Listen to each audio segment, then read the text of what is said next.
Hello students, आप सब कैसे हैं। आशा करता हूं अच्छा ही होगा।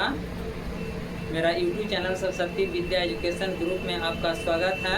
आज का जो टॉपिक है, उत्तल लेंस को अभिसारी लेंस और अवतल लेंस को अपसारी लेंस कहते हैं क्यों। तो चलते हैं, बोर्ड पर हम ध्यान देते हैं। सबसे पहला क्वेश्चन लिखा गया है, उत्तल लेंस को अभिसारी लेंस कहते हैं क्यों।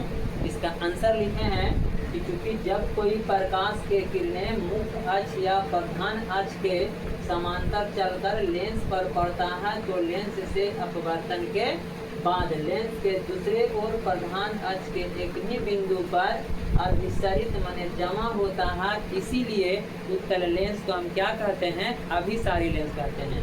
यानी उत्तल लेंस को अभिसारी लेंस कहते हैं क्यों, क्योंकि जब कोई प्रकाश के किरणें मुख्य अक्ष या प्रधान अक्ष के समांतर चलकर जैसे ही लेंस पर पड़ता है तो लेंस से अपवर्तन के बाद यानी प्रधान अक्ष के एक ही बिंदु पर क्या होता है, यानी अभिसरित माने जमा होता है। इसीलिए हम क्या कहते हैं, उत्तल लेंस को हम क्या कहते हैं, अभिसारी लेंस कहते हैं। दूसरा है, अवतल लेंस को अपसारी लेंस कहते हैं क्यों। जब कोई प्रकाश के किरणें मुख्य अक्ष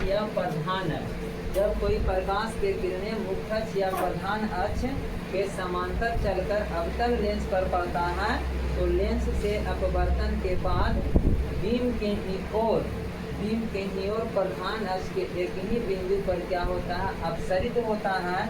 इसीलिए अवतल लेंस को हम क्या कहते हैं, अपसारी लेंस कहते हैं। अब यहाँ फिगर समझना है कि जब कोई प्रकाश के किरणें मुख्य अक्ष या प्रधान अक्ष के समांतर यदि अवतल लेंस पर पड़ता है तो लेंस से अपवर्तन के बाद इस समांतर पड़ता है कि ऊपर की ओर भाग जाता है। देखिए, ऐसा जो प्रतीत होता है कि जो प्रकाश होता है जो एक से आते हुए प्रतीत होती है। यहाँ से ऐसे समानांतर गुजारेंगे, नीचे की ओर ऐसे भाग जाएगा। देखिए, प्रकाश लगता है कि ऐसे नहीं आकर ये कहाँ से आता है, एक से आती हुई प्रतीत होता है। इसीलिए अवतल लेंस को हम क्या कहते हैं बाबू, यानी अपसारी लेंस कहते हैं।